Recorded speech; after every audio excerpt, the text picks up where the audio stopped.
The auditorium lights were still on when Clara Whitmore vanished from the small town of Mandan, North Dakota, population 7,412.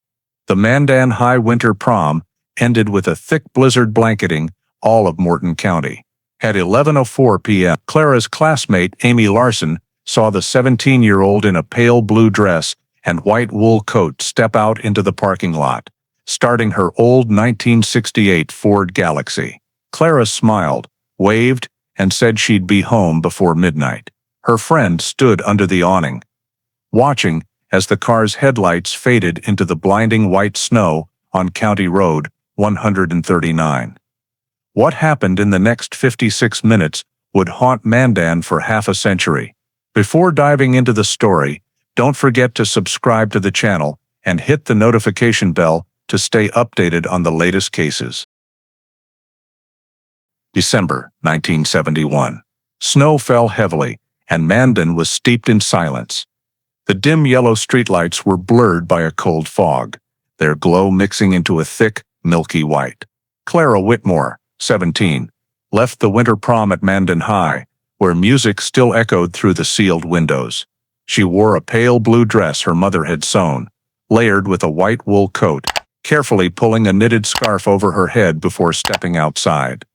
The cold turned her breath to mist.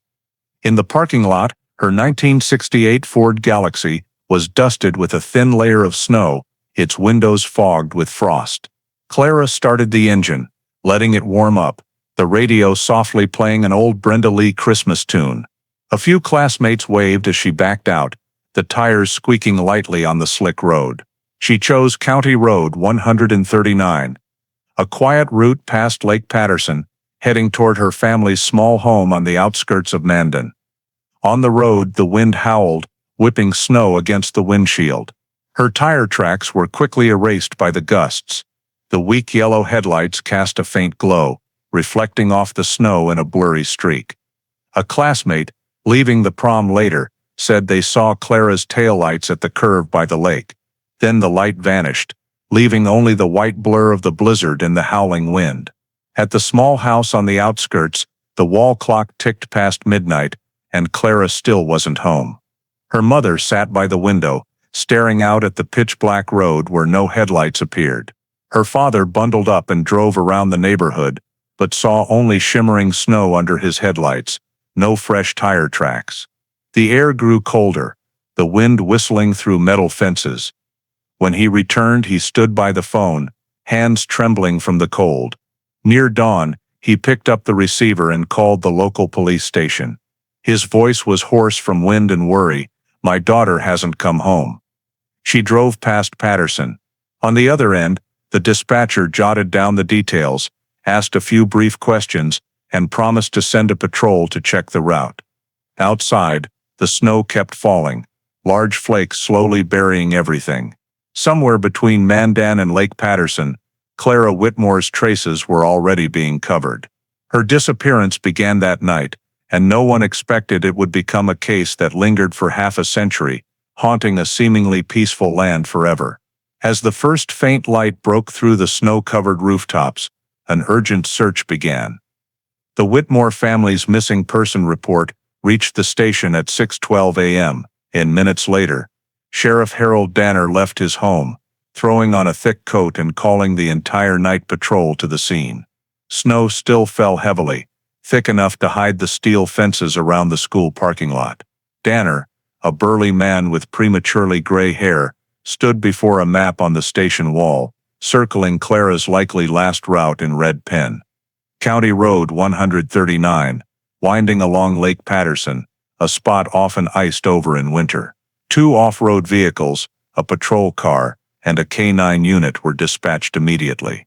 Headlights pierced the white snow, reflecting dimly off the frozen lake, creating broken streaks of light in the fog. Each time the dogs picked up a scent, the team stopped, shining flashlights on the ground, finding only soft snow and frozen grass. There were no long skid marks like those from an accident, just faint, broken patches, as if erased. The wind from the lake blew hard, swallowing their calls to each other. Near midnight, a young officer shouted when he spotted something dark peeking out from the snow. a brown leather shoe, the kind female students wore. It matched the description Clara's mother gave, still holding the shape of a wool sock inside. Danner picked it up, stared for a long moment, then nodded, signaling to bag it as evidence. Her car might have slid into the lake, he said, voice rough from the cold wind. With snow this thick, if the ice was weak, no one's getting out. A forensic tech snapped photos, but in the trembling flashlight beam, no one noticed a short tire track nearby that stretched only a few meters before stopping abruptly, as if the car was halted, not out of control. By the second day, as the sky cleared slightly, Danner ordered the search expanded 3 miles south. A rescue helicopter from Bismarck scanned Lake Patterson's surface, but the thick ice revealed nothing. Mandan residents gathered to watch, huddled under pines along the road, whispering. A group of fishermen said they'd heard a loud noise from the lake the previous night, like metal hitting metal, but no one was certain what it was. When a reporter from the Mandan Herald asked, Danner replied curtly, "No evidence of foul play. The girl might have had an accident. Car in the lake, buried by snow, not uncommon this season." He dodged the camera's glare, his voice tired but firm. Outside, the wind picked up, snow falling so thickly the search team had to pause. A K9 barked persistently near the bridge's edge, but found nothing beyond a faint gasoline smell in the air, which the wind dispersed in minutes. Danner split the teams, one scouring the lake's edge, another following a trail toward the old Holt farm. Rescuers, faces red from the cold, probed the ice with metal hooks, but hit nothing solid. Night fell fast, the temperature dropping to -20. Breath froze on masks, every word heavy. By the end of the third day, after sweeping the bridge and lake area, the team returned to the station.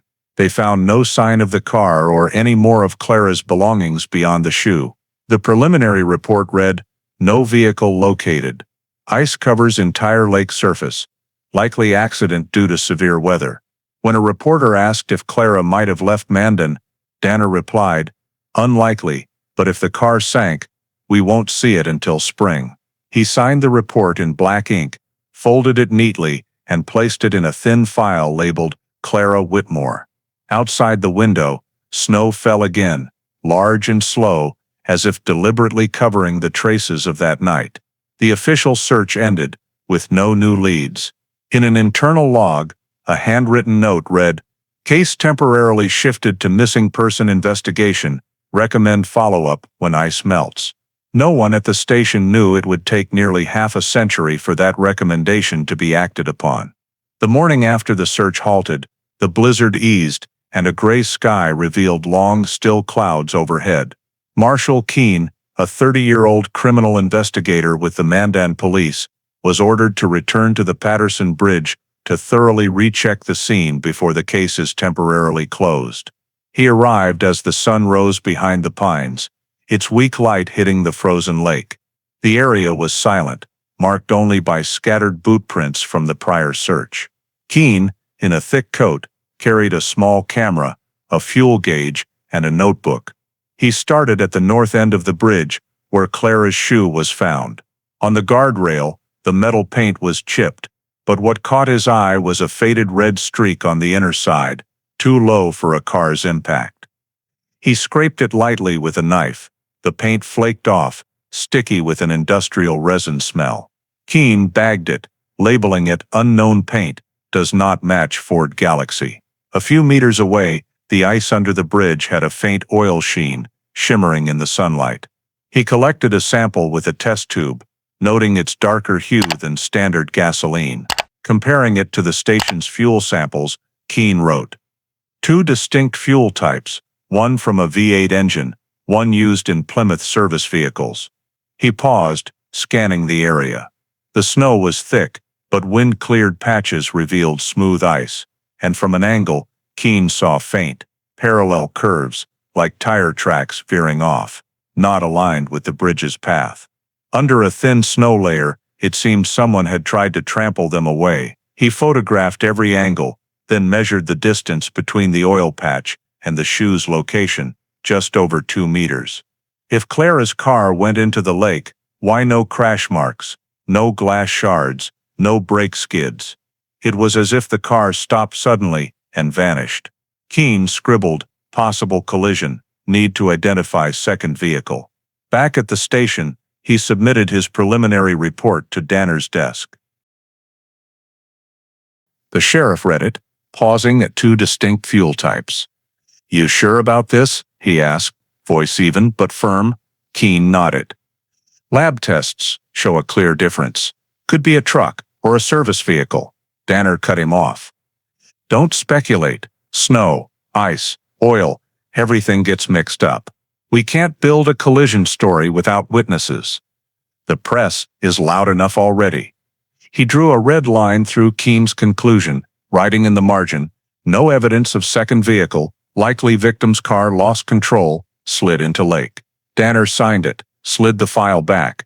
"Get this to the tech room for filing with the scene photos, and for now, don't discuss it with anyone else." Keene stared at the bold handwriting, hesitated for a second, but nodded. Inside, a strange feeling grew, like standing by the lake that morning, flat, cold, silent, but hiding something dark and wrong. That afternoon, he returned to the scene alone. The sun had set, faint light filtering through thick clouds. The wind calmed, and Lake Patterson lay still, its icy surface like a mirror. Keene knelt where the oil was found, shining his flashlight close, spotting tiny metallic green flecks, possibly car paint or glass fragments reflecting. He collected a few in a nylon bag, then stood, staring across the bridge. In his mind, he heard the Ford's engine humming through the blizzard, headlights sweeping the water, then going dark. But something didn't fit. A lake crash would leave at least a crack in the ice, and glass would litter the shore. Here, there was nothing. Back at the station, Keene set the samples on his desk, planning to analyze them, when Danner called him in. "I read your report again," Danner said, voice weary. "You wrote possible collision between two vehicles. I clarified it. You don't need to submit more on this. We've got a plausible cause, weather, slick road. Don't complicate it." Keene stayed silent. He knew his boss wanted the case closed, but the details, red paint, different oil, curved tire tracks, kept him restless. Leaving the office, he secretly kept the original report copy, folded in his personal notebook.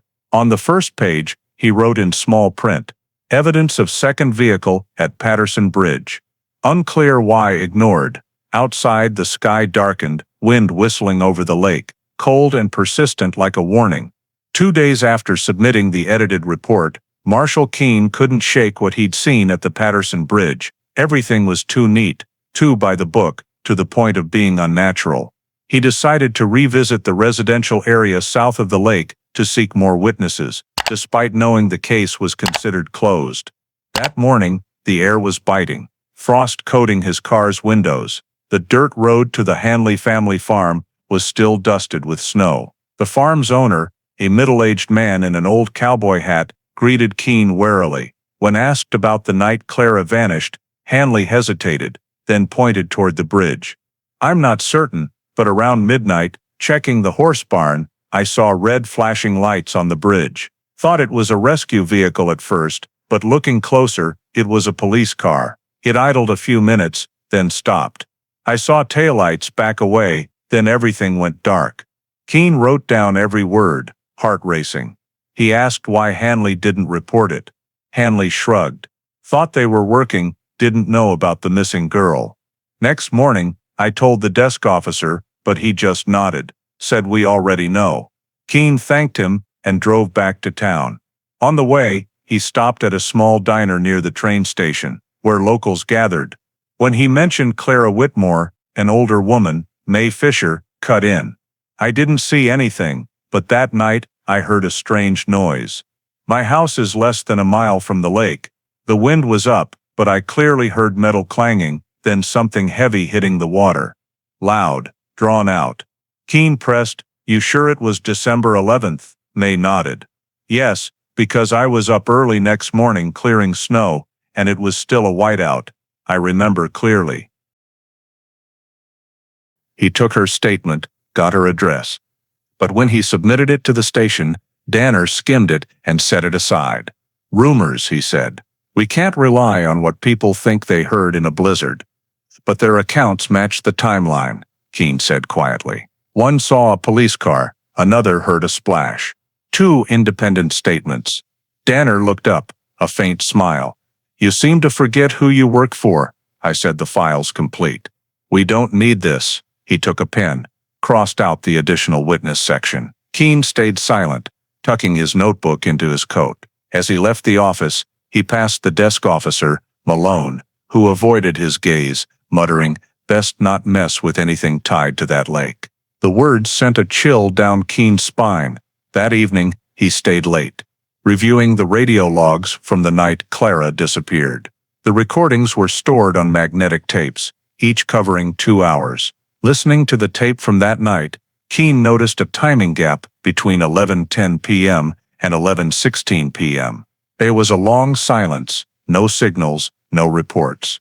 6 empty minutes. He rewound and replayed, the soft hum of the machine mixing with his breathing.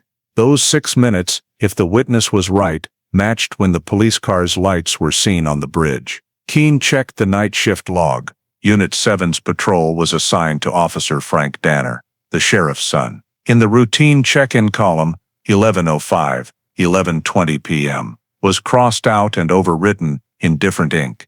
The bold handwriting matched Danner's. Keene photographed the page with his personal camera, tucking it into a private envelope. He knew submitting this could get the file altered before reaching a prosecutor. The next morning, Danner called Keene into his office. On the desk were the tape and radio log.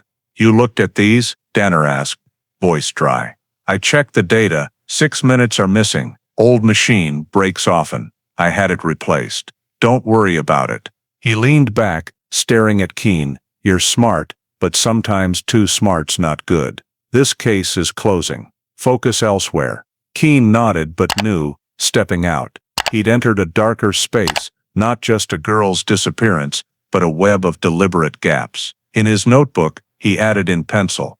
Witness reported police car at bridge, radio log tampered. Internal interference. Snow began falling again, thick flakes silently covering the town, as if burying all sound. But in Keene's mind, the metal hitting water, May described, echoed, blending with the wind's cold, heavy, haunting wail. March 1972, the last winter of that decade, lingered. Snow still coated rooftops like plaster, and Lake Patterson remained silent under a gray ice sheet. In Mandan's small police station, Harold Danner set his pen on the file, writing the final lines to close case number December 4, 71. He read aloud for the clerk, insufficient evidence, likely accident. Victim's vehicle may have gone into the lake under poor weather conditions. His voice was even and cold, like reciting a procedural manual. On his desk, the stack of scene photos was down to less than half. 3 were marked blurry,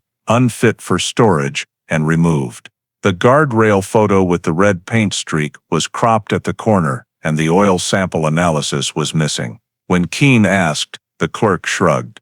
Sheriff said, we don't need those, no investigative value. Keene stood still, watching the file being stapled, the old metal clip snapping shut as Danner closed it. It sounded like a door locking. That's it, Danner said, lighting a cigarette. No evidence, no credible witnesses. We can't drag this out forever. The girl's family needs to accept that. Keene didn't respond. He knew in his desk drawer, he still had 3 small samples, red paint, oil, and tiny glass flecks. He'd kept them against orders to turn everything in. Each time he opened the drawer, the faint smell of metal and resin lingered, reminding him the story wasn't over.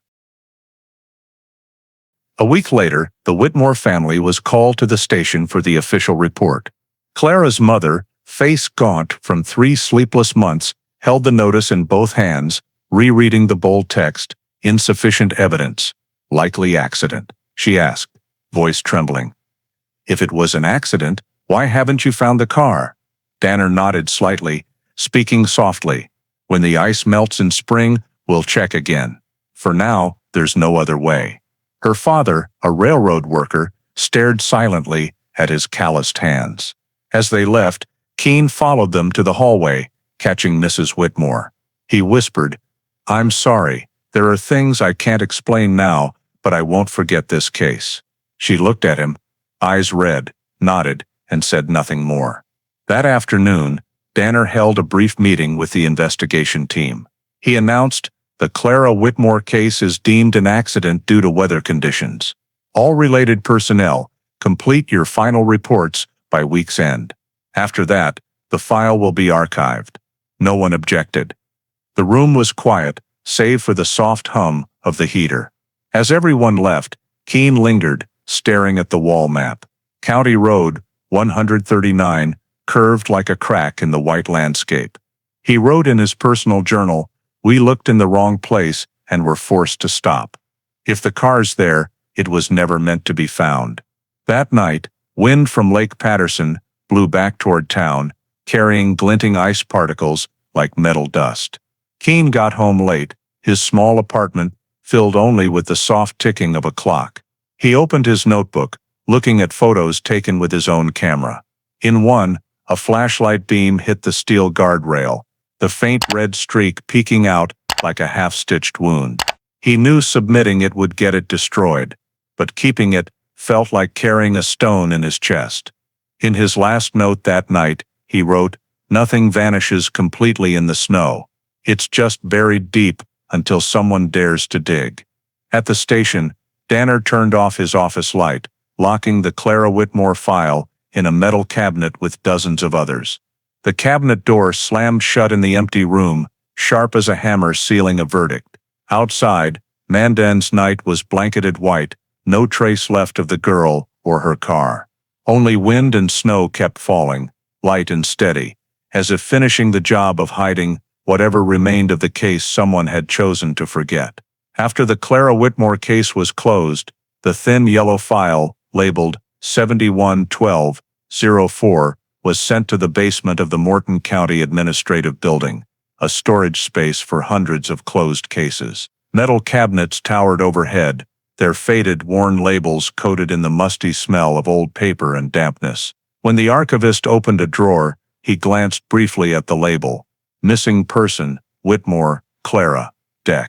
1971, placed the file between a car theft and a house fire case, and shut it. The metallic clang echoed, sharp and final, as if burying a voice no one wanted to hear anymore. From then on, over the long years that followed, Clara's name slowly slipped from the town's memory. Harold Danner, who signed the closure order, was re-elected sheriff for 2 consecutive terms. He remained a symbol of order and discipline in Mandan, the man who kept the small town peaceful for 2 decades. In his re-election speeches, he often spoke of community trust, never once mentioning the girl who vanished that winter night. Those who participated in the search gradually moved on to other jobs. Some left Mandan, others let the cold memory fade. Keene, the young investigator at the time, transferred to Bismarck after 3 years. He kept a small notebook in his drawer, but rarely opened it. On the last page, a faint scribbled line remained. "We looked in the wrong place and were forced to stop." In the spring of 1981, after years of quiet hope, Clara's father died of heart disease. The funeral was small, with no press or police in attendance. Her mother, Mrs. Whitmore, later sold their house on the edge of Mandan and moved to live with relatives in Fargo. Before leaving, she visited the Patterson Bridge one last time, standing for a long while gazing at the thawed lake. In the old Bible she always carried, a clipped 1972 newspaper article about her daughter's disappearance was tucked inside. Its final line reading, "Police believe she may have met with an accident in the blizzard." She folded it shut, saying nothing. No one saw her return to Mandan again. The 1980s passed, and Mandan built a new road bypassing Lake Patterson. The area around the lake was transformed into a fishing and picnic spot. Younger generations didn't know it was once the scene of an unsolved disappearance. They pitched tents, grilled food, and cast lines into the calm water. In summer, kids jumped into the lake, swimming in its cold depths, while adults sat on the shore, swapping stories of big catches. No one considered that a car might lie beneath the deep mud, Older residents sometimes whispered, "A girl went missing here once," then fell silent. Over time, the story became a vague rumor, blending into the small town's countless tales. Harold Danner retired in 1988, at 72. At his farewell ceremony in the county hall, his photo was hung on the wall of honor, inscribed 30 years of service, preserving order and safety for Morton County. In his speech, he said he was proud to have never left a major case unresolved. The statement made Keene, reading it in the local paper, pause in silence. He'd long since left law enforcement, but the memory of that night lingered like unmelted snow. Whenever he passed through Mandan, he'd glance at Lake Patterson from afar, its summer water reflecting sunlight so brightly it stung his eyes. He knew something unfinished lay beneath its surface. The 1990s arrived, and Mandan grew slowly but steadily. Restaurants, gas stations, and tackle shops sprang up around the lake. A new wooden sign read, "Patterson Campground, safe and friendly." Fishermen from Bismarck, unaware that their anchoring spot was the last place a girl's car lights were seen, cast their lines. In police briefings, Clara Whitmore's name was no longer mentioned. Her file sat untouched in a cold, dry cabinet alongside dozens of minor cases. In 2005, a new Morton County archivist, during an inventory check, stumbled upon the file. He opened it, seeing yellowed pages with Danner's slanted handwriting and Keene's co-signature. On the cover, a faint pencil note read, "On hold, awaiting new information." He skimmed a few lines, closed it, and put it back. No one cared anymore. By then, Danner had been dead nearly a decade, and Keene lived quietly in Bismarck, rarely leaving home. Lake Patterson remained, changing only with the water's hue. In summer, it shimmered pale green like glass. In winter, it froze, and the wind howled with a distant roar. Each year, the Winter Fishing Festival drew hundreds, setting up tents on the ice, laughing and eating. No one knew that beneath their feet, under layers of mud and ice, an old car lay silent. And in the county archives, Clara Whitmore's file remained, dusty, forgotten, unopened for nearly half a century. The story, like Lake Patterson under each winter's snow, needed just one more layer of ice to vanish completely from the town's memory. 50 years later, as Clara Whitmore's name had nearly faded from Mandan, Lake Patterson lay still and indifferent, as if no secret had ever been buried in its cold mud. In the fall of 2021, a project to widen County Road 139 began. The new route would cut across the lake's northern edge, near the old bridge rebuilt in the late 1980s. On the morning of October 12th, as the first large excavator began dredging the lake's shore for the roadbed, the operator felt the blade hit something hard. A heavy metallic sound rang out, unlike stone or tree roots. He stopped, signaling his crew to check. Under gray mud and water, a rounded metal edge appeared, thick with moss. They thought it might be an old barrel or part of the collapsed bridge. But as more mud was cleared, a car's wheel rim emerged, caked in black silt. The operator stepped back and called the site manager. Within 2 hours, the area was temporarily cordoned off. When Morton County Police arrived, the site manager reported, "Looks like an old vehicle, buried about 4 meters deep in the mud." They didn't know it was exactly 120 meters west of the Patterson Bridge, where the 1971 search had stopped. A rescue diver waded in, brushing away mud, and shouted, "There's a license plate." The faded characters read, ND7, C2416. A quick check of the missing vehicle database returned a match. Ford Galaxie 1968. Registered to Clara Whitmore, missing since December 1971. The news spread fast. By afternoon, Sheriff Dana Whitaker was at the scene, staring at the cold lake as autumn wind rippled its surface. Nearby, technicians set up a lifting frame for the recovery. The car was pulled up carefully. 2 steel cables hooked to its undercarriage. A large crane slowly hoisting the heavy mass from the water. Mud slid off, revealing the familiar shape of a Ford Galaxie, its front crumpled, paint-faded green. As the car emerged into the light, the air seemed to still. Half of Mandan had gathered to watch. People whispered, and a few elderly residents recognized the old shape, recalling a story they thought was legend. When the door was opened, muddy water poured out, carrying the smell of old metal and rotten moss. Inside, on the driver's seat, a skeleton sat tilted, head resting to the right, hair reduced to brown strands mixed with mud. A small silver necklace hung around the neck, its pendant engraved with CW. Under the floor, a patch of pale blue fabric, likely part of a prom dress, clung to a metal bar. Police recorded footage, collected samples, and sealed all evidence carefully. Sheriff Whitaker ordered the area fully restricted, barring press access until the autopsy results came in. As the car reached the shore, North Dakota's state forensics team arrived. Chief Medical Examiner Dr. Hale assessed on-site. Skeletal structure indicates female, aged 16 to 19. No major fractures from high-speed impact. Likely cause of death not directly from an accident. Under the trunk's mud, they found a small rotted leather bag containing a faded Mandan High School ID card. Though the print was patchy, the name was clear, Clara Whitmore. The team stood silent. Many hadn't heard the name, but a few older officers, once interns at the station in the late 1970s, vaguely recalled the old story.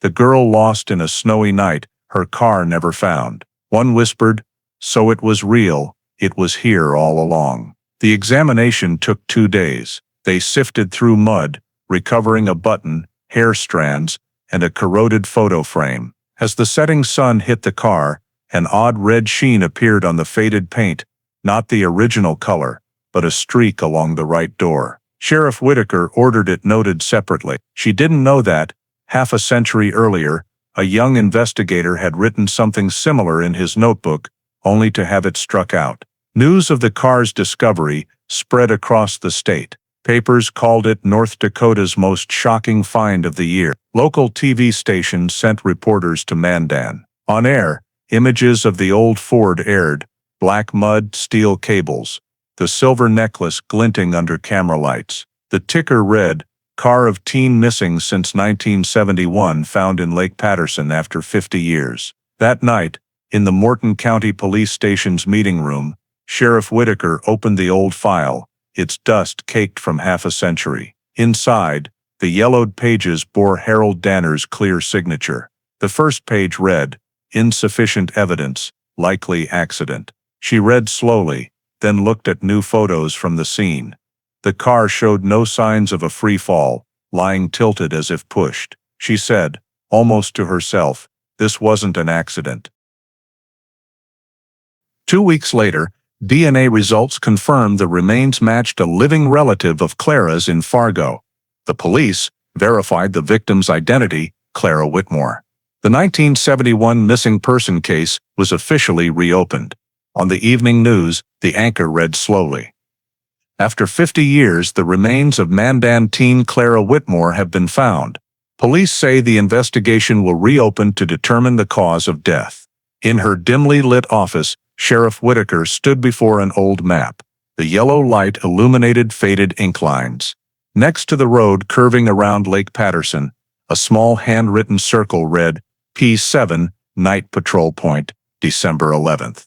A forgotten note that half a century later brought everything back to the surface.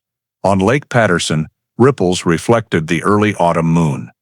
The water had washed away time's traces, but as light grazed the rusted car on the muddy shore, something lingered, silently demanding to be named. For the first time in 50 years, that name, Clara Whitmore, echoed again in meeting rooms, on TV broadcasts, and in the memory of a town that had tried to forget. Once confirmed, the North Dakota State Police sent a veteran investigator to take over. Evan Mercer, 48, experienced with cold cases, arrived in Mandan in early November 2021. Stepping into the Morton County Police Records Room, he knew this wasn't a simple case. The old file labeled, "Missing Person 1971, sat on the table, its pages yellowed, corners marked Clara Whitmore. Mercer gloved up, flipping through. Scene reports, witness statements, search maps, all thin and suspiciously sparse. The evidence log listed 3 items: a shoe, fabric scrap, bridge guard rail photos. But the original photos were gone, leaving only blurry, faded prints. At the end, a handwritten note, concluded as likely accident, recommend archiving, signed by Harold Danner, then sheriff. Mercer noticed the page count didn't match. The report listed 42 pages, but only 34 remained. 8 pages were missing, reason unknown. In his first week, he worked with the state forensics lab to re-examine the remains from the car. In Bismarck's lab, the bones lay neatly on a cold steel table. Dr. Hale, who assessed at the scene, reported female 17-18-54, no long bone fractures, no high-impact trauma. However, the left skull has a 5 centimeters circular indentation with sharp edges, indicating impact by a hard object, not a soft surface like ice or water.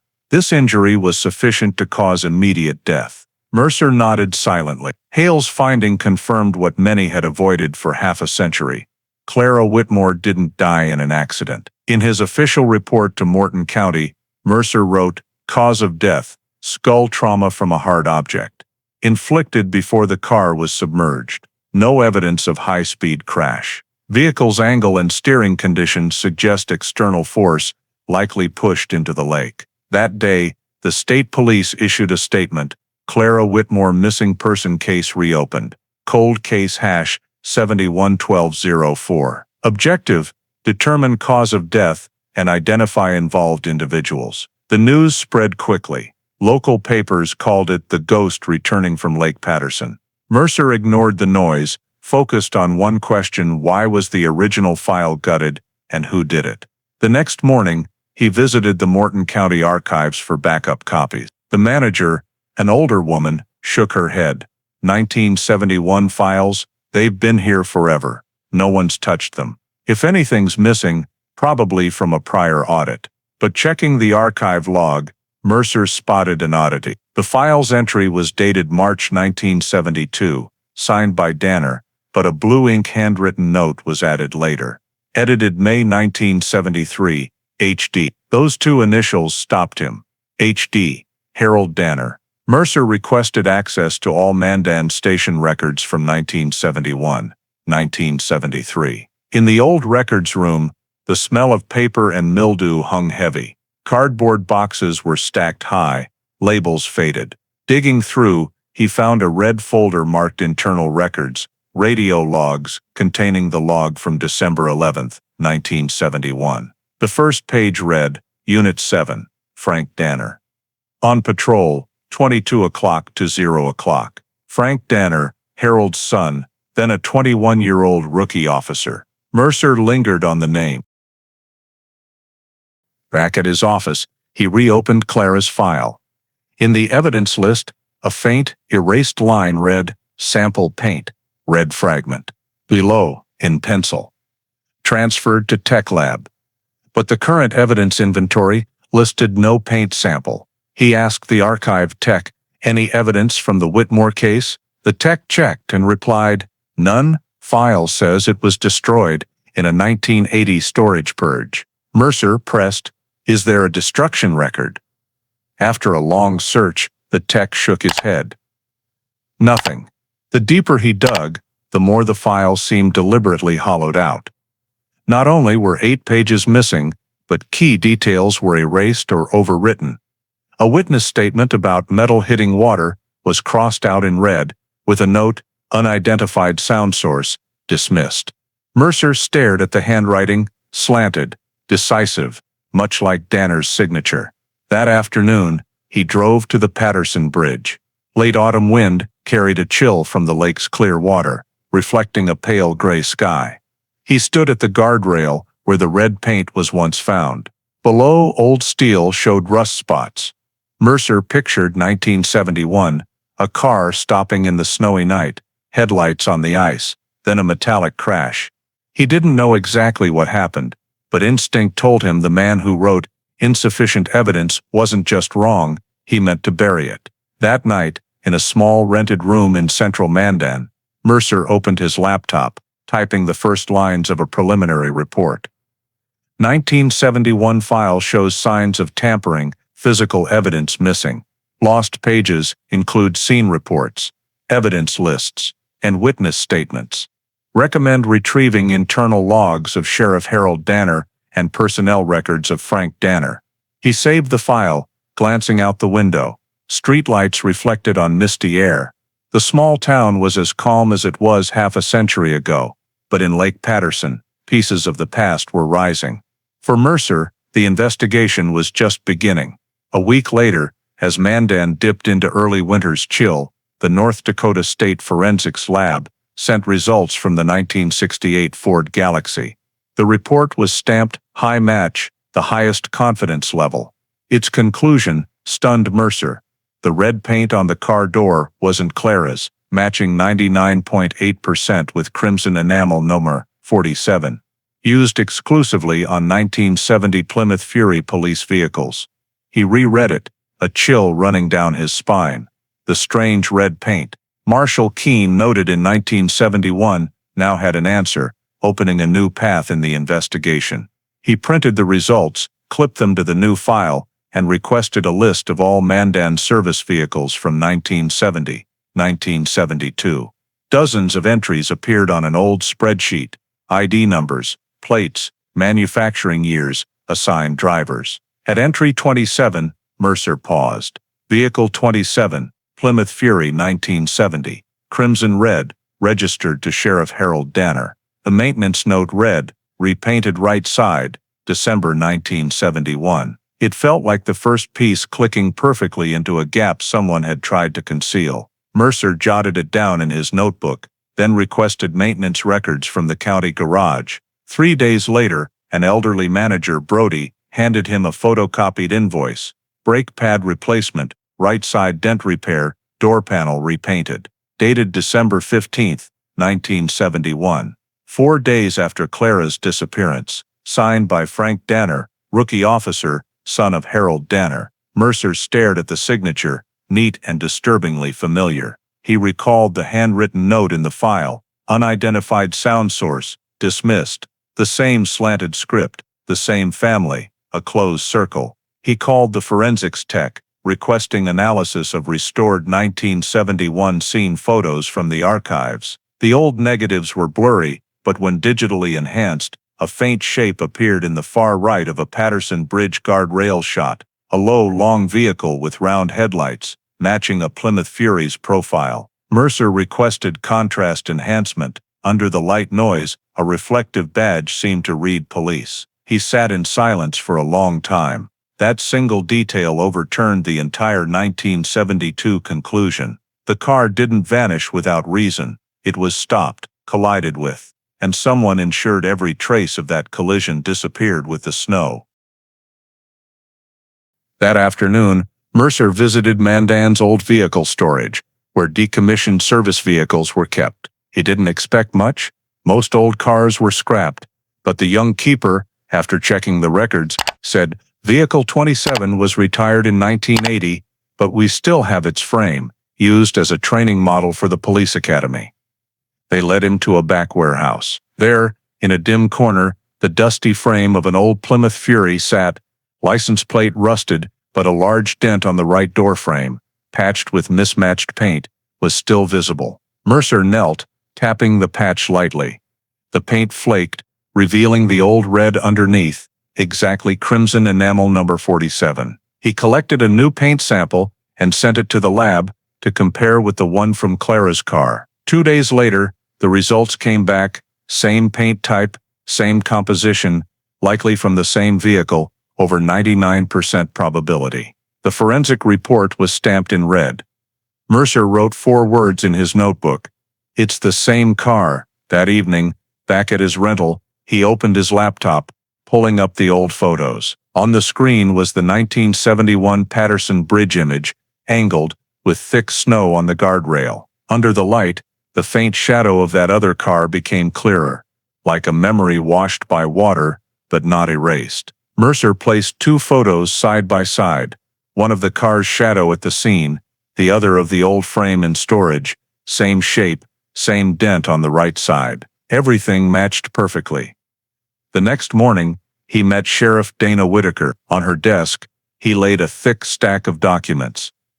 Lab results, photo comparisons, the vehicle repaint invoice, and the 1971 service vehicle list. "I think," Mercer said slowly, "we're no longer talking about an accident." Whitaker read each page, her face growing grim. "You believe Dana was involved?" Mercer replied. "I don't believe, I know." Whitaker was silent for a long moment. Outside the window, late autumn leaves fell in the parking lot, swirling like smoke in the wind. She said, "We're talking about a man who was a legend in Mandan. Are you sure you want to touch this?" Mercer answered, "If the truth was buried for half a century, it's time to dig it up." That afternoon, he returned to Lake Patterson once more. The autumn water was clear and cold, sunlight glinting on its surface, and below, Clara's Ford sat in temporary storage, awaiting further examination. Mercer gazed at the still water, thinking of the missing file pages, the erased reports, the cropped photos, and now, the red paint speaking out. Everything was falling into place, every detail, every piece of physical evidence, every faint trace. All roads led to one place, Harold Danner, who signed the case closure in 1972, and Vehicle 27 registered in his name. Back at the office, Mercer wrote the final line in his work log.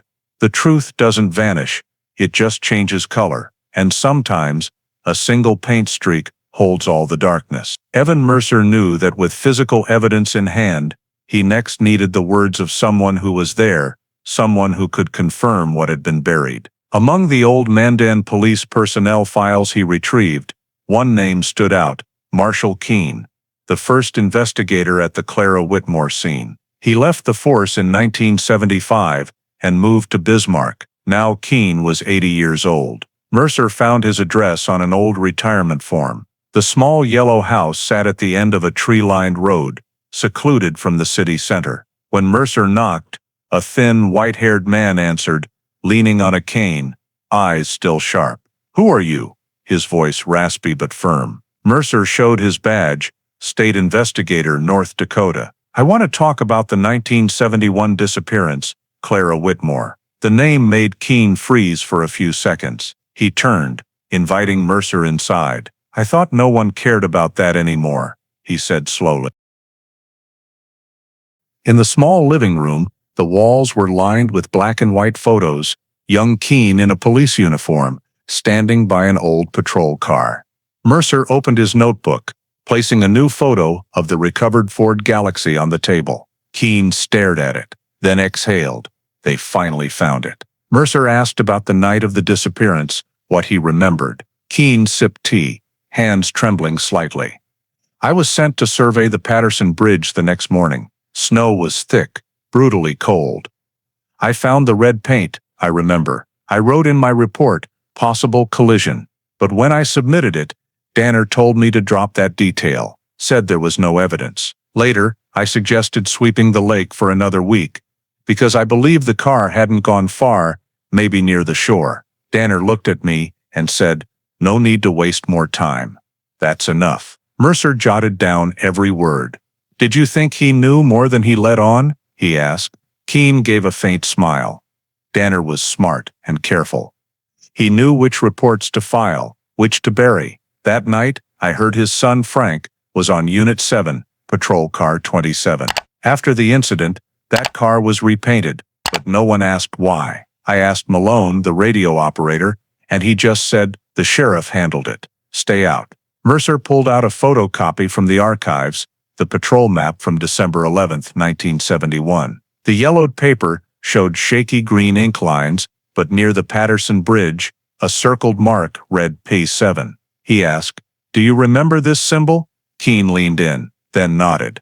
"That's Patrol Point 7, where Unit 7 reported its last position. I kept the original in my study." He stood with his cane, walked slowly down the hall, and returned with a worn plastic tube. Inside, a yellowed map unfurled on the table. In the top left corner, Keene's signature and the Mandan police stamp. Mercer examined it closely, beside P7.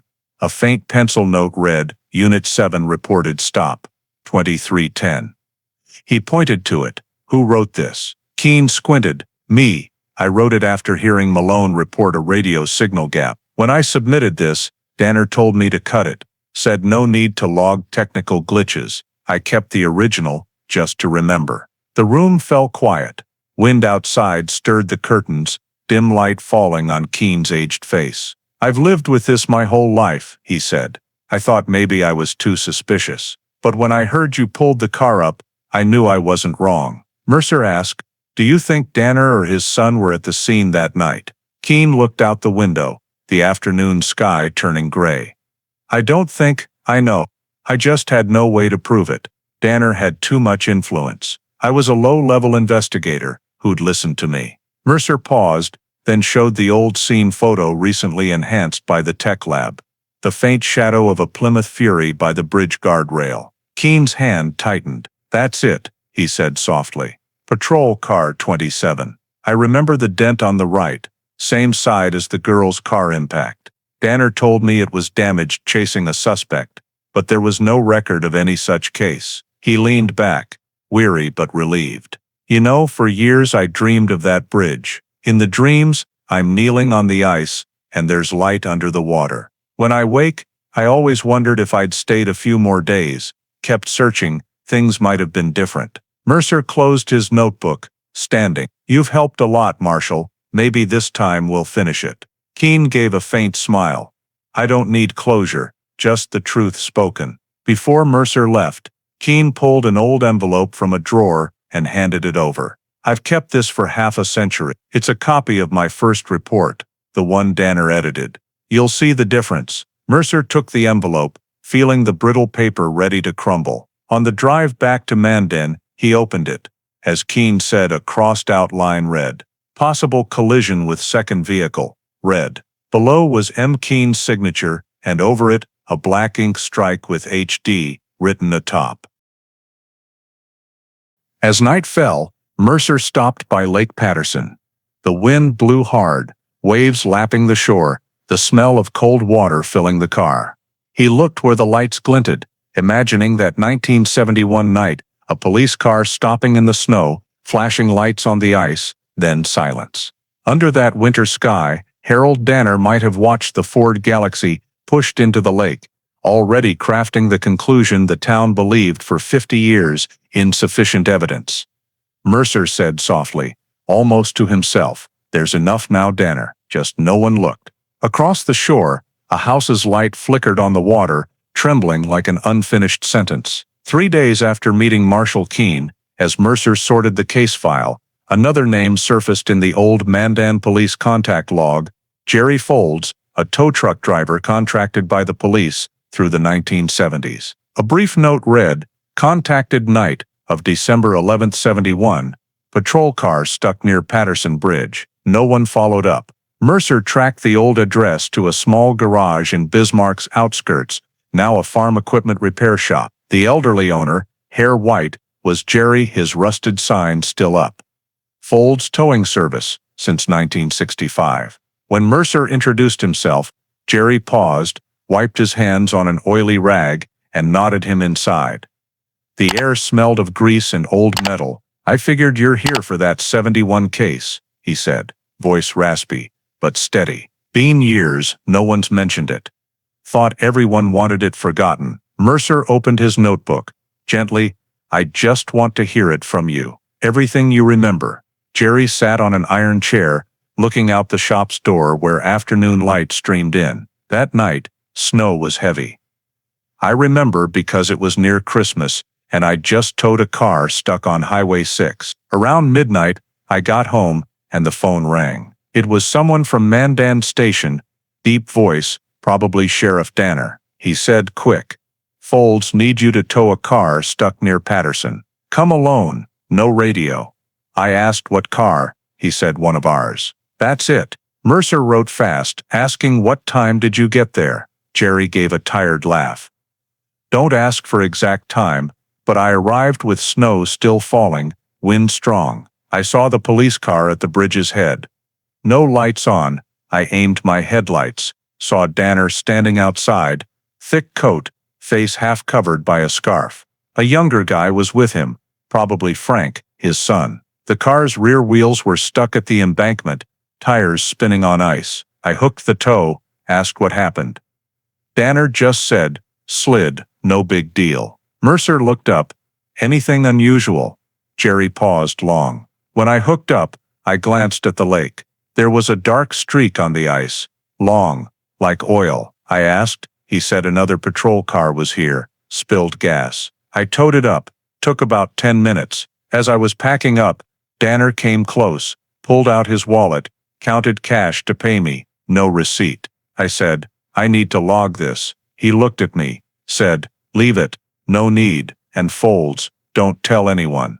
I remember those exact words. Mercer asked, "But you logged it anyway?" Jerry smirked. "I'm a businessman. No log means I lose my books." I wrote a ticket, noted the date, rough time, and caller. Danner. I kept the carbon copy in my old ledger. He stood, went to a worn wooden shelf, rummaging through a drawer of papers. He returned with a thin yellowed sheet, faded print. Towing service, the 11th of December 1971. Patrol car #27. Customer, Sheriff H. Danner. Location, Patterson Bridge. Fee, $12. At the bottom, a scrawled J. Folds signature. Mercer stared at the paper, feeling like he held a piece of time itself. "Was this ticket ever questioned?" he asked. Jerry shook his head. "No one asked. A year later, during an audit, they said the date was wrong. I said no, but the county guy told me let it go. Case closed." I stopped talking about it. He looked out the door, light hitting his wrinkled face. "I'm not one for trouble, but I always knew something was off. No reason for a police car to be at Patterson Bridge near midnight in a blizzard." Mercer set a small recorder on the table, asking to record. Jerry nodded. In the later transcript, his raspy voice was slow, each line time-stamped by Mercer. "I was called to tow a police car from mud near Patterson Bridge. 2 people there, one older, one younger. I'm sure it was Danner and his son. I saw a dark streak on the ice, like oil. They said it was gas from another car, but it didn't smell like gas. More metallic, burnt. After Danner paid cash and told me to forget it, I think he was scared someone would ask why the patrol car was there." After finishing, Mercer turned off the recorder, sealed the ticket in an evidence envelope, signing and dating it. "I know it's late to say this," Jerry said, "but some nights I still think of that lake. When the wind howls, I smell that burnt metal." Driving back to Mandan, Mercer turned on the car radio, catching a local news report about the 1971 cold case reopening. He glanced at the rearview mirror, the winter sky gray and heavy. In his mind the pieces formed a picture. Plymouth Fury 27, Keene's report, the P7 map mark, and now Folds' tow ticket from December 11, 1971, all pointing to one spot. That evening, at the Morton County office, he uploaded the recording to the evidence system and sent a copy to the state prosecutor's office. In the notes, he typed briefly, "Witness Jerry Folds confirms towing patrol car #27 on December 11, 71. Original ticket and testimony attached. Caller, Sheriff Harold Danner. Behavior suggests cover-up of unusual activity at scene." After saving, Mercer turned off the light, looking out the window. Early snow dusted the station lot, just like the night Jerry described. He knew the Clara Whitmore case was no longer a vague memory. It had dates, evidence, a ticket, a voice, and a truth rising inch by inch from the ice. Monday morning, as light snow fell on the Morton County station roof, Mercer got a call from the North Dakota Department of Transportation in Bismarck. The vehicle records officer, voice rough with age, said, "Mr. Mercer, we found what you asked for. The 1971 patrol vehicle repaint invoice for car 27. Mercer drove over immediately.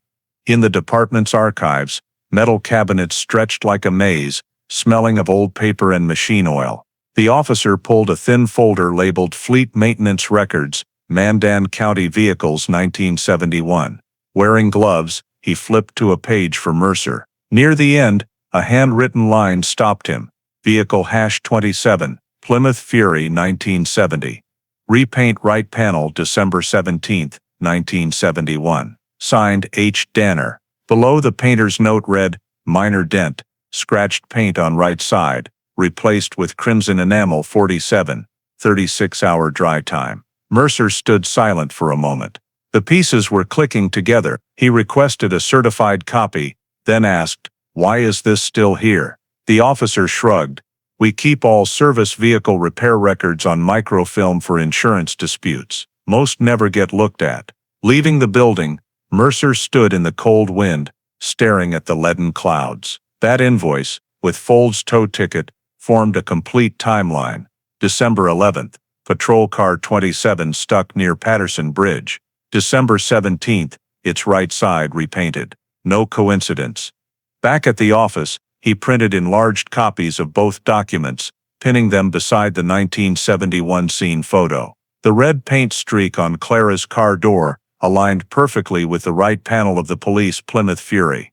That afternoon, Mercer sent the original paint sample from Vehicle 27's frame, found in the Police Academy storage, to the lab for comparison with Clara's car. Results came back 2 days later, concise but undeniable. Sample 1 and Sample 2 match completely in chemical composition, reflectivity, and aluminum base. Conclusion: same paint source, highly likely same vehicle. Mercer read the results in silence, then said softly, "The patrol car hit Clara Whitmore's Ford Galaxie directly." He wrote it in his preliminary report, words sharp and brief. That evening, he met Sheriff Dana Whitaker to present all findings in the small meeting room under dim lights, photos, invoice copies, and lab reports spread across the table. Mercer spoke slowly, each word deliberate. "Everything aligns: timeline, paint samples, impact position, repair invoice signatory. The car, slid on ice story." Danner told the tow driver was a cover. The patrol car struck Clara's Ford Galaxie, killing her instantly or knocking her unconscious, and someone then pushed her car into the lake to hide it. Whitaker studied the documents, silent for a long time. She said, "If true, this isn't just hiding an accident. It's deliberate obstruction of an investigation." Mercer nodded. And only one person had the power to do that: Harold Danner. But the final question: who was driving that night? Whitaker flipped to the 1971 personnel file. That night's shift was Unit 7, Rookie Officer Frank Danner. She looked up, voice low. "If his son was driving, it explains why it was buried." Mercer replied, "I need to prove it with evidence, not just theory." The next morning, he returned to the State Police Academy's vehicle storage, where Car 27's frame was kept. Armed with a UV lamp and quick test kit, he scanned the door handle and steering wheel. The flaking paint glowed differently under the light. He scraped a small corner. Beneath was thick dust and a metallic damp smell. On the handle, he found a thin blue fabric strand caught in the rubber seam. He plucked it with tweezers, bagged it, and noted, "possibly from victim's clothing." Back at the forensics lab, the fabric analysis confirmed polyester cotton blend, common for women's prom dresses in the late 1960s. The pale blue dye matched the fabric from Clara's car. Mercer stared at the report, silent for a long time. Her dress fabric was on the patrol car. No coincidence. That afternoon, he returned to Lake Patterson, where a thin ice layer had formed.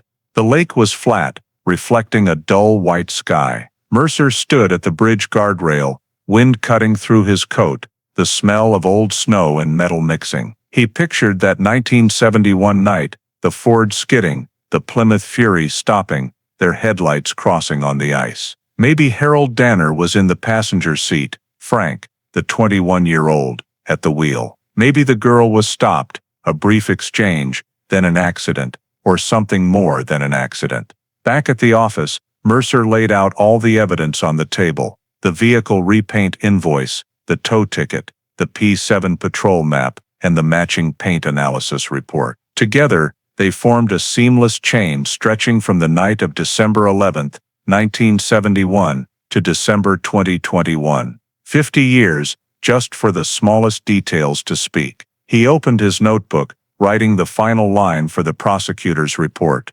Evidence confirms a collision between patrol vehicle #27 and the Ford Galaxie. Post-collision, the victim died at the scene.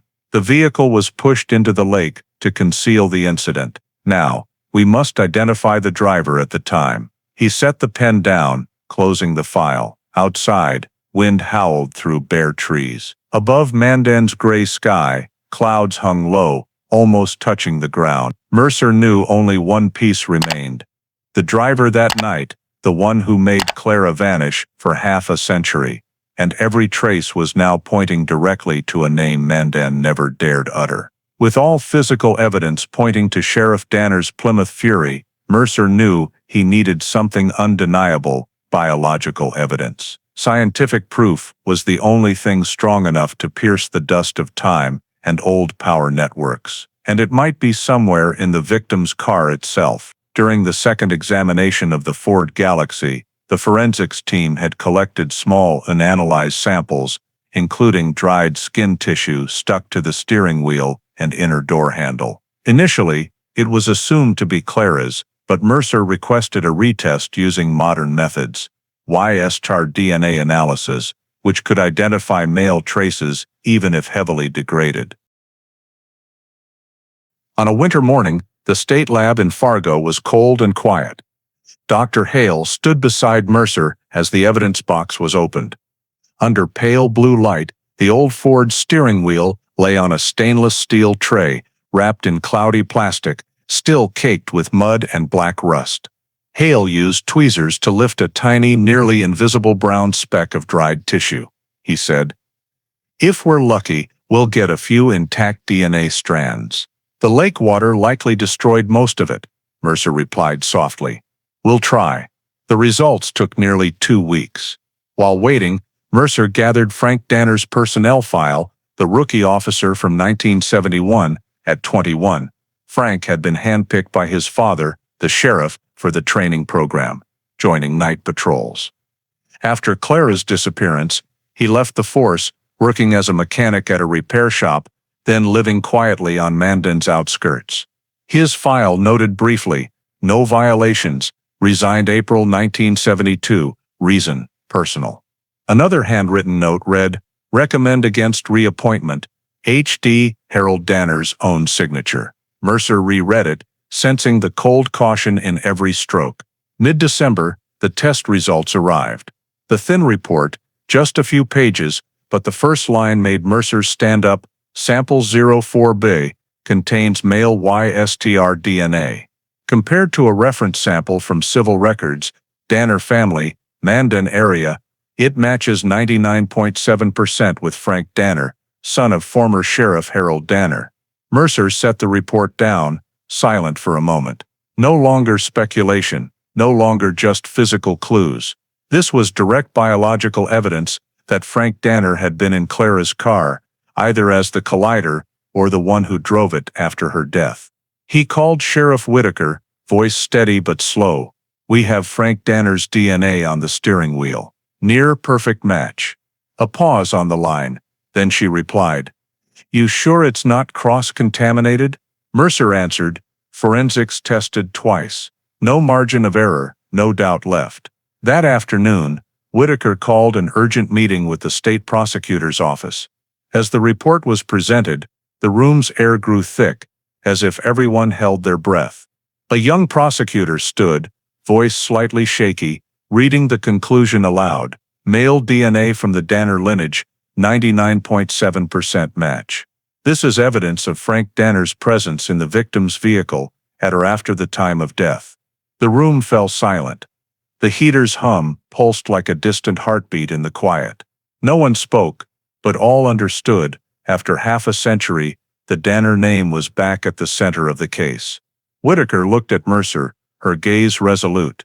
He nodded slightly, as if he'd been waiting for this moment for years. That evening, Mercer drafted and signed a summons for Frank Danner under cold case investigation protocols. Mandan's sky was overcast, sleet falling lightly outside the window. He sat in the office, staring at the order bearing the name of a 71-year-old man, a name buried with the old file. "Time for you to talk," Mercer muttered. The next morning, in the small interrogation room at Morton County Station, cold fluorescent light shone on a metal table. The recorder's hum droned steadily.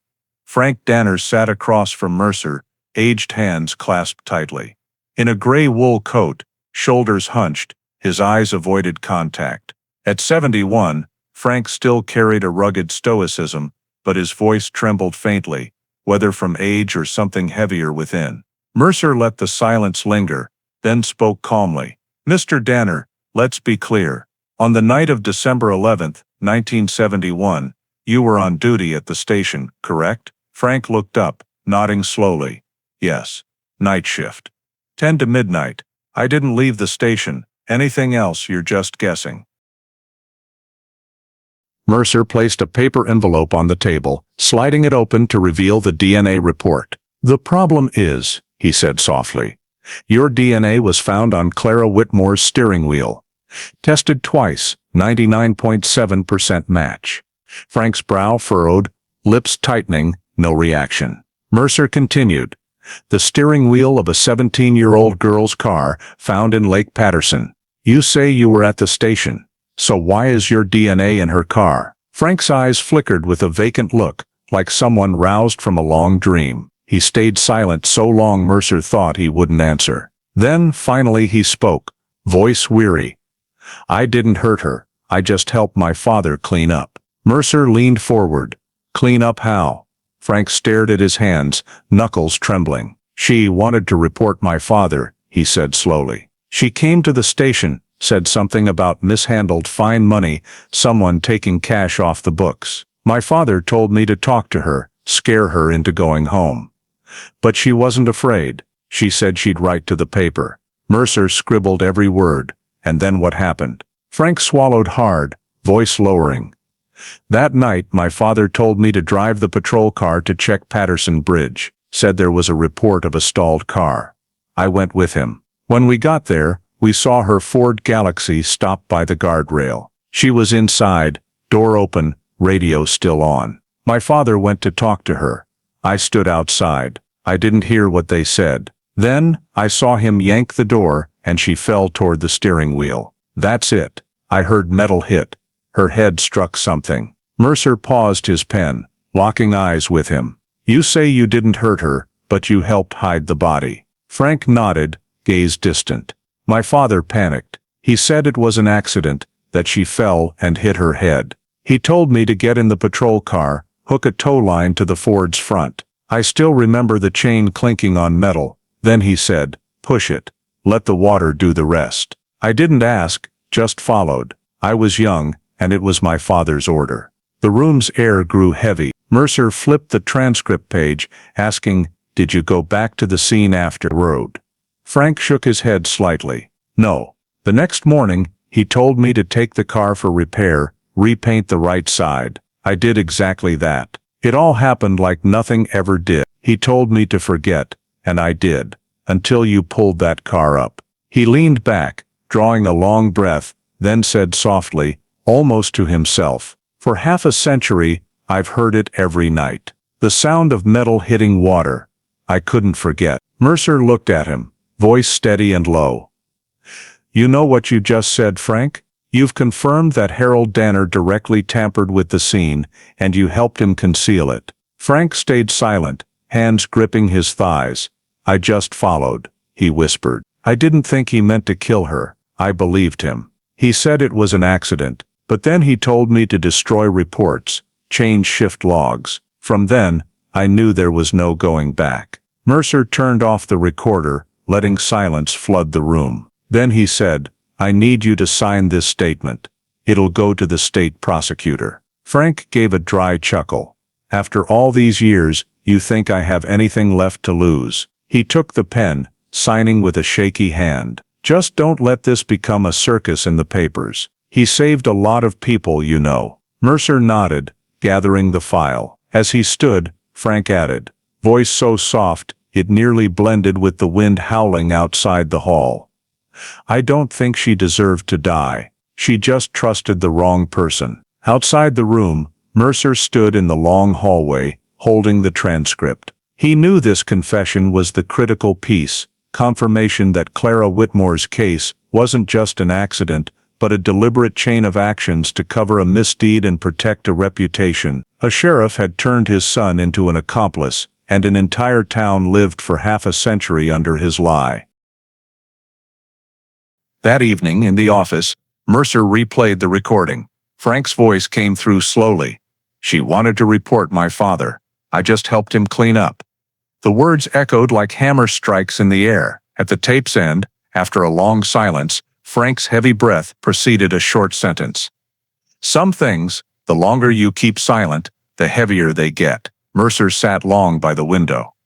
Snow had stopped, and Lake Patterson reflected a faint gray moon. He thought of Keene, Jerry Folds, the shredded file pages, the red paint streaks, and the old invoice. All had led here to a confession no one dared voice for 50 years. He closed his notebook, writing the day's final line. Frank Danner admits to aiding in the cover-up. Harold Danner was at the scene, directing concealment. Victim Clara Whitmore. Motive silencing a witness. E.M. Outside, wind swept through the hallway, carrying the clank of metal from the old patrol car lot, a dry, hollow sound, like an echo from that 1971 night when the truth was buried with a car. Mercer glanced at the clock, the second hand ticking past 12. He closed his eyes, listening to that thick silence.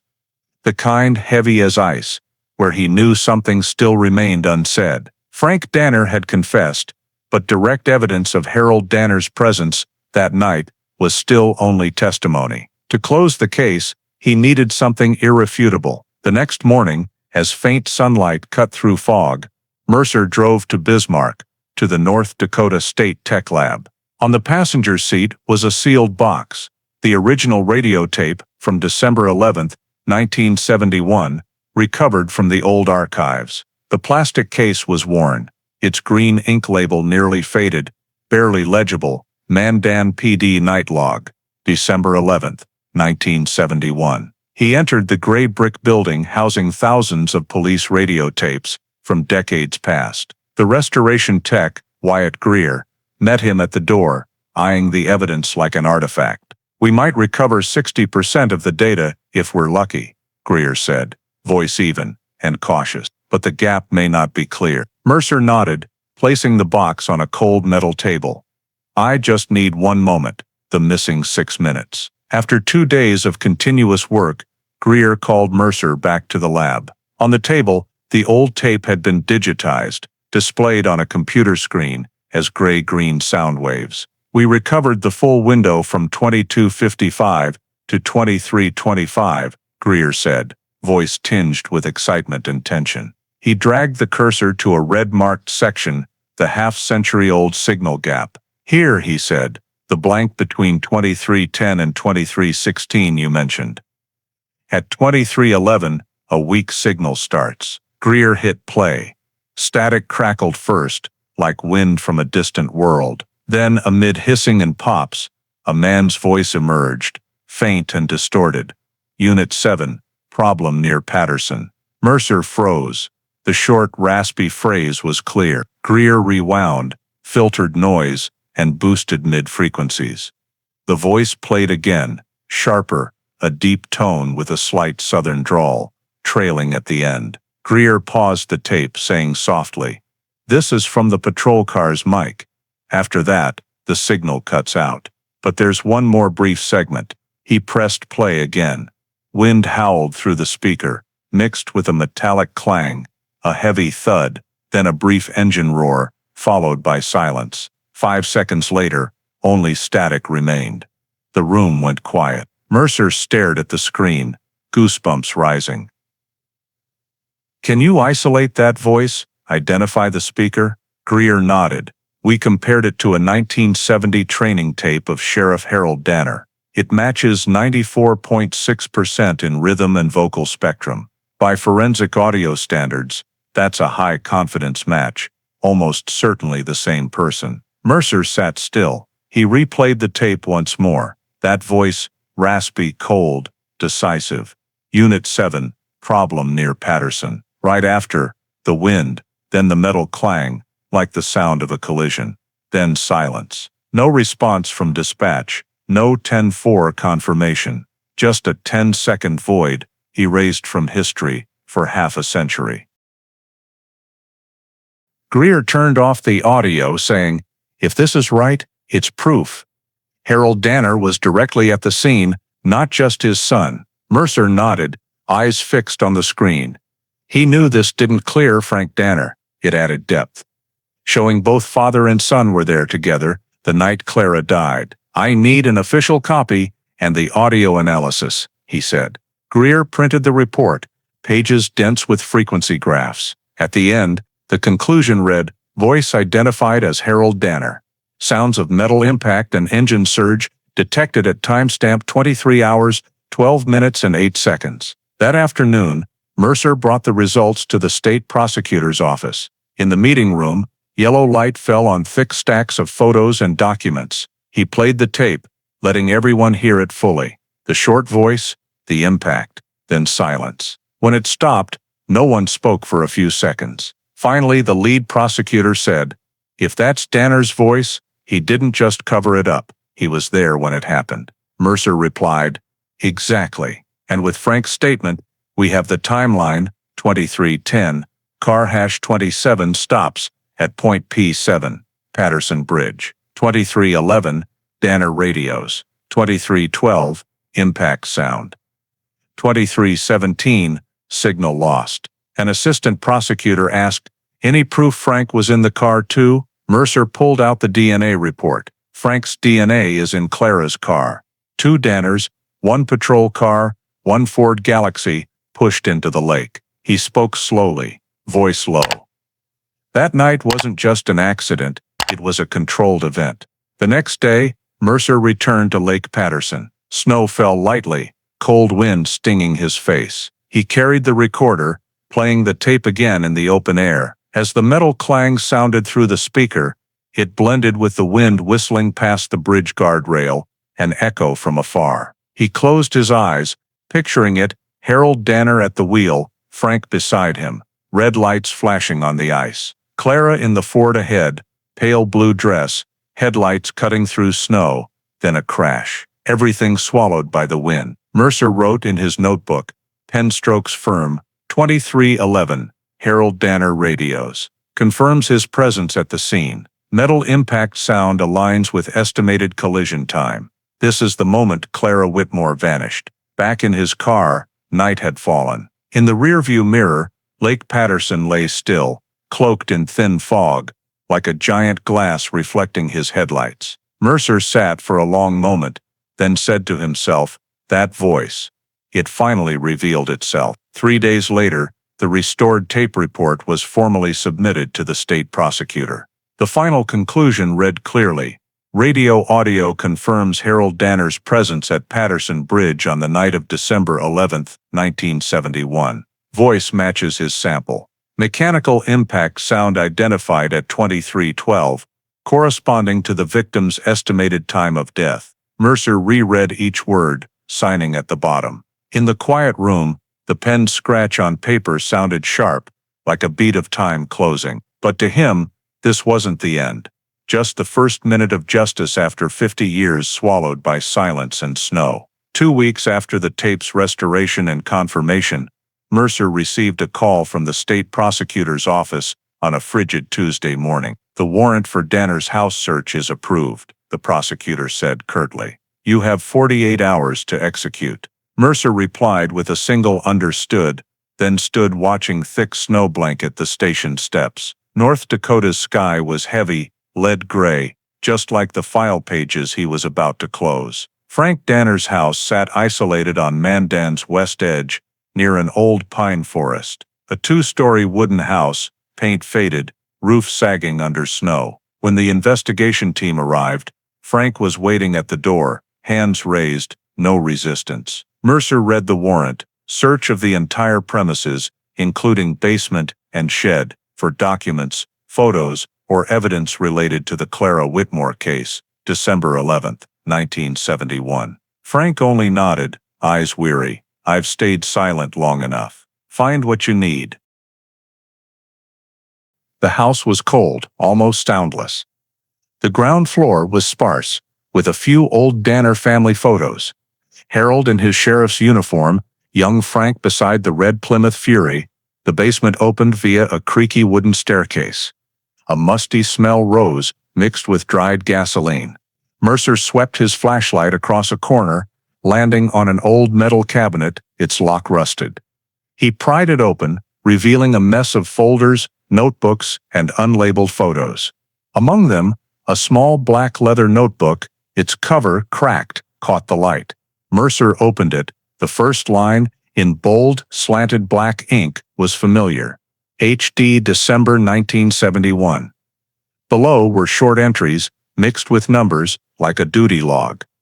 Patterson, snow heavy. Car rolled. Ice covered. Case closed. Mercer stood still, rereading. Each word, each period, cut like a knife through the air. Car rolled. Ice covered. Case closed. A cold confession, written right after the incident. He flipped. Further. Scattered notes. Folds. Towed car. Paid cash. Keen. Cut collisions part. And the final line. Larger, in heavy ink. Don't let anyone dig up the ice. Patterson stays silent. Mercer inhaled deeply, heart racing. This was no longer suspicion. This was Harold Danner's handwritten directive to conceal, penned by the sheriff himself. At the same time, another investigator called from a wooden cabinet in the basement corner. Mr. Mercer, you should see this. He held a large, dusty envelope labeled Winter 71. Personal. Inside were faded Polaroid photos. Mercer gloved up, pulling each one out. In the dim light, images emerged, Lake Patterson's frozen surface, headlights shining on cracked ice, a green car hood peeking through a thin layer. Another photo, a close-up, the Ford Galaxie's rear, license plate ND7C 2416. On the back of each photo, handwritten December 12, 1971. On one corner, a short red ink note, freeze fast, no trace by morning. Mercer felt a chill down his spine. Someone, Danner himself, had returned to the scene after pushing the car into the lake, taking photos to ensure no one would find it. Direct proof of concealment. How did you keep these all these years? Mercer asked Frank, who leaned against the door silently watching them work. Frank replied softly, voice hoarse. He told me to keep them. Said one day, if I needed to remember why I had to stay quiet, to look at them, but I never dared. Mercer seized the notebook and photos, sealing them on sight. He read the seizure report to Frank, voice steady and heavy. One black leather notebook, owned by Harold Danner, containing notes directly related to the Clara Whitmore case of 1971. One envelope of Polaroid photos, dated accordingly. Contents confirm intentional evidence concealment and directive to falsify records. As they climbed out of the basement, Mercer paused, looking around the silent house. The old curtains swayed lightly in the breeze, everything tinged with the faded hue of decay. On the fireplace mantel, a small frame sat among dusty books. Harold Danner, shaking hands with a local official, a confident smile, eyes sharp and cold. Mercer stared at the face, saying softly, almost to himself, "You wrote your own indictment, Danner." Back at the office, he placed the notebook on the evidence table alongside the photos. Technicians photographed, enlarged the handwriting, and analyzed the ink. The forensic report stated, ink and paper consistent with 1971, 1972. Handwriting matches Harold Danner's administrative signatures at 98%. No signs of forgery. Mercer sent all evidence to the state prosecutor with a written statement. The conclusion penned by hand, not typed. Harold Danner's notebook and Patterson photos prove intentional concealment of a fatal collision. Frank Danner's testimony, DNA evidence, and the 2311 radio tape confirm both Danners were at the scene. Sufficient grounds for prosecution. That evening, Mandan sank into silence. Outside, wind swept across the Patterson Bridge, where the guardrail marks Keene photographed half a century ago, still lingered. Mercer parked there, gazing at the thinly frozen lake, moonlight glinting on its surface. In his coat pocket was a copy of Harold Danner's single line, the ink trembling with age, case closed. He pulled out the paper, stared at it for a long moment, then folded it carefully. "No, Harold," he said quietly. Voice firm as steel. "This case just reopened." The next morning, the state prosecutor formally signed an indictment against Frank Danner for aiding and abetting a homicide cover-up and confirmed Harold Danner as the primary suspect in Clara Whitmore's death, though he was deceased. With the evidence from that basement, the notebook, the photos, and the brief line, "Car rolled, ice covered, case closed," the truth, after 50 years, finally emerged, leaving no room for silence to hide. On the morning of February 11, 2022, Mandan was shrouded in the thick cold of late winter. On snow-frosted rooftops, weak sunlight barely illuminated the thin ice on the roads. At 7:45 a.m., a convoy of Morton County police vehicles stopped before the wooden house on the town's edge, where Frank Danner had lived alone for over 40 years. The door opened before they knocked. Frank stood there, in an old wool sweater, hands at his sides, eyes calm and cold. Mercer read the arrest warrant, voice steady in the air. "Franklin Danner, you are under arrest by order of the North Dakota State Court, charged with concealing evidence, obstructing an investigation, and complicity in the manslaughter of Clara Whitmore, occurring on December 11, 1971. Frank nodded, saying softly, "It's time." He didn't resist. The handcuffs clicked shut with a dry snap, like the closing of a long-sealed coffin. An elderly neighbor watched from her door, face expressionless. For most of Mandan, the Danner name had been a symbol of order, a legend. Now, it was a symbol of a lie spanning half a century. As the convoy rolled away from the pine forest, snow began falling heavily. In the car, Mercer sat up front, glancing at Frank through the rearview mirror. The old man stared out the window at the endless white fields. Mercer said nothing. He knew, in this moment, no words were needed, just the silence of the last living person who knew the full secret. At Morton County headquarters, reporters had gathered early. News of the 50-year-old cold case resolution spread fast across North Dakota. The morning's Bismarck Tribune headline read, "Cold Case #711204, Clara Whitmore identified, Danner arrested." State TV crews set up cameras outside, lenses aimed at the press room, where Mercer and Sheriff Dana Whitaker would appear. At 11 a.m., Mercer entered, black coat dusted with snow, camera flashes popping.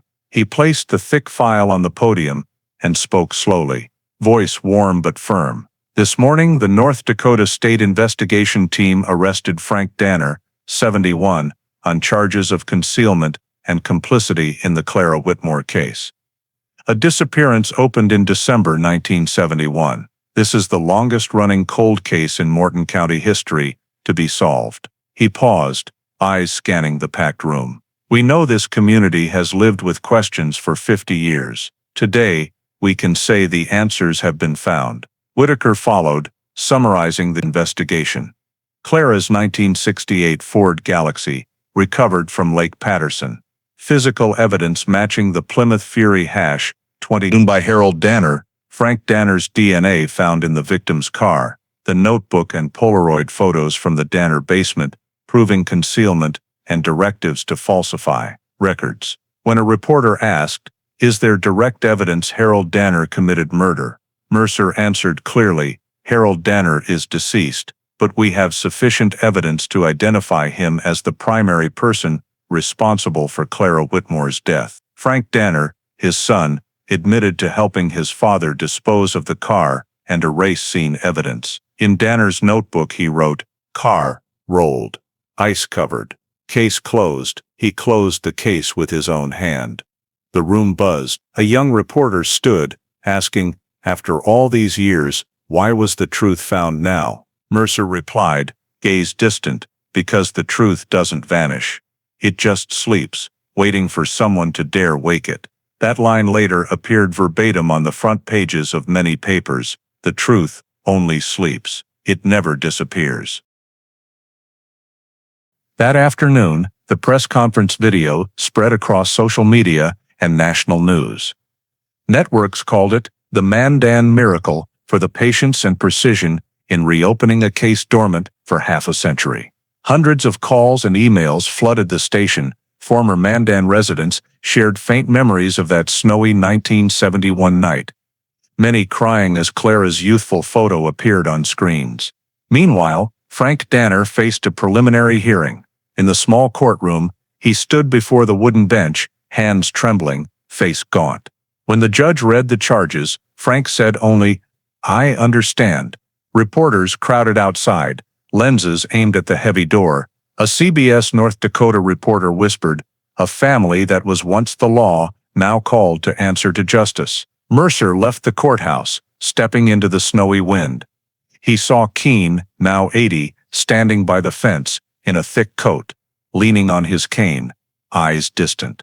As Mercer approached, the old man said softly, "You did what I couldn't." Mercer gripped his shoulder lightly. "No, you started it all. Without you keeping that map, this would still be under the lake." That night, at Morton County headquarters, the team stayed late. A black and white photo of Clara Whitmore sat on the meeting table beside a small bouquet. Whitaker raised her coffee mug, voice low. "To the girl who waited 50 years to be called by her true name." Mercer nodded, eyes lingering on the window, where snow fell slow and thick. He opened his personal notebook, writing the final line of the case file. February 11th, 2022. Cold case hash, 70-11204. Frank Danner arrested. Harold Danner identified as mastermind of the cover-up. Clara Whitmore case officially closed. Below it, he added a private note. Not for the report. The truth only sleeps, never disappears. As he closed the notebook, the office light reflected on the window glass. Outside, Lake Patterson remained frozen, silent. But in Mercer's heart, he knew that ice had cracked, not just on the water, but in the memory of an entire town. The next morning, the first spring sun broke through gray clouds. Ice began melting on the Patterson Bridge, drops falling to the water below. Like Clara Whitmore's story, finally thawing from a half-century of silence, the truth shimmering again in the light of justice. On September 21st, 2022, the Bismarck Federal Courthouse opened a trial broadcast, live across North Dakota. That morning, the sky was thickly gray, light rain falling on cobblestone streets. Outside, dozens of news vans and reporters lined the entrance, signs reading Cold Case hash 71-1204, Trial Day strung along fences. Locals stood along the road, many holding black and white photos of Clara Whitmore, the 17-year-old, with a shy smile from her Mandan High yearbook. 50 years of waiting had brought them here, to the day justice was finally named. Inside, white light illuminated oak walls, the air thick with tension. In the front row, investigator Evan Mercer sat with the state's lead prosecutor. Before them, a stack of files stood inches thick, the result of nearly a year's investigation, containing every piece of the case: DNA, vehicle repair invoices, radio tape, Harold Danner's notebook, scene Polaroids. Each was a fragment of memory pulled from the melted ice of Lake Patterson. As Frank Danner was led in, all camera lenses turned to him. The 71-year-old wore a gray shirt, gaunt, slightly stooped. He wore no cuffs, but two officers stood close. He raised his head, eyes calm, unflinching. When the judge called for identification, he nodded softly, voice raspy. "Present." The trial began. The prosecutor stood, opening, "Your Honor. Today we're not just trying a man but a lie that lasted 50 years. On December 11th, 1971, teenager Clara Whitmore vanished. Sheriff Harold Danner called it an accident, but the evidence we present today will show it was a deliberate cover-up, carried out by the Danner father and son." On the large screen ahead, Mercer displayed the first slide, a photo of the 1968 Ford Galaxie pulled from Lake Patterson. The courtroom went silent. He pointed to the car door, where a red paint streak stood clear. This is the impact mark from Police Plymouth Fury #27, owned by Harold Danner. Next was the Department of Transportation Maintenance invoice, repaint right panel, December 17, 1971. Below H. Danner's signature. The prosecutor said, a week after Clara vanished, the sheriff's car was repainted. Not a coincidence. Mercer took the witness stand, summarizing the investigation from the car's discovery, paint match, DNA, to the basement notebook and photos. When he reached the restored radio tape, the room's lights dimmed. The screen played the digital audio, static crackled, then Harold Danner's low, raspy voice, like an echo from another world. Unit 7, problem near Patterson, followed by wind, a metallic clang, and absolute silence. The courtroom froze. A few in the back row covered their mouths. Lydia Holt, Clara's old classmate, teared up, whispering to the person beside her, "That's the night she died." The judge nodded to stop the tape. The prosecutor turned to the jury. The voice on the tape matches Harold Danner at 94.6%. At that same moment, his son's DNA was found on the victim's steering wheel. Two men from one family. That night, that scene, and for 50 years, no one was questioned. After the prosecution, the defense attorney stood, striving for calm. Your Honor, my client Frank Danner doesn't deny helping his father, but he didn't kill anyone. He was a 21-year-old, coerced and threatened. His father was the sheriff, the man with absolute power in that town. The judge signaled for the prosecution to call the defendant. Frank Danner took the stand, moving slowly, like a man carrying a lifetime's weight. He gripped the wooden rail, eyes on the jury. The prosecutor asked, "Do you admit your DNA was found in the victim's car?" Frank replied softly, "Yes." "Were you at Patterson Bridge on December 11, 1971? "Yes." "Who drove the police car?" Frank paused, then said, voice hoarse, "My father." The courtroom stirred. The prosecutor pressed, "Tell us exactly what happened." Frank inhaled deeply, eyes fixed on the wooden floor. "My father got a call. He told me to come along. When we reached Patterson Bridge, she was there. He told me to wait in the car, but I saw them arguing. Then I heard a loud impact. I ran out. She was slumped over the wheel. My father said, 'Just an accident. Help me push the car into the water.' I followed orders." A sob echoed somewhere in the room. Mercer sat still, watching the old man tremble on the stand. He recalled Frank's words from the interrogation. "I just helped him clean up." Now those words rang out publicly, under lights and hundreds of lenses. When the prosecutor held up Harold Danner's notebook, projecting the scrawled line, "Car rolled, ice covered, case closed." No one in the room could speak. The judge leaned back, sighing. A long moment passed, only the sound of a pen signing the evidence log. The trial spanned 4 days. When questioning ended, the prosecution summed up, "There was no accident here. There was a collision, a death, a cover-up." Harold Danner used his power to erase evidence. Frank Danner, out of fear, stayed silent and became an accomplice. Clara Whitmore was denied life beyond 17 because she knew too much about a man everyone feared. On sentencing day, snow fell again. As Frank Danner was led in, the room went still. He moved slowly, stooped, face gaunt after months in custody. The gray prison uniform hung loose on his shoulders. Frank didn't look at anyone, eyes on the tiled floor. In the prosecution's row, Whitaker and Mercer were present. Behind them sat Miriam Holt, Clara's cousin, the last surviving family in North Dakota. She clutched a rosary, bowing her head as the judge entered. Judge Eldon Rourke, a former state prosecutor from the 1980s, took his seat, striking the gavel 3 times, voice deep. The trial of defendant Frank Danner, cold case #71-1204, now proceeds to sentencing. The jury has completed its deliberation. The air grew heavy. A female clerk stood, reading the verdict. "We, the jury of North Dakota, find the defendant Frank Danner guilty of concealing evidence, obstructing justice, and complicity in manslaughter.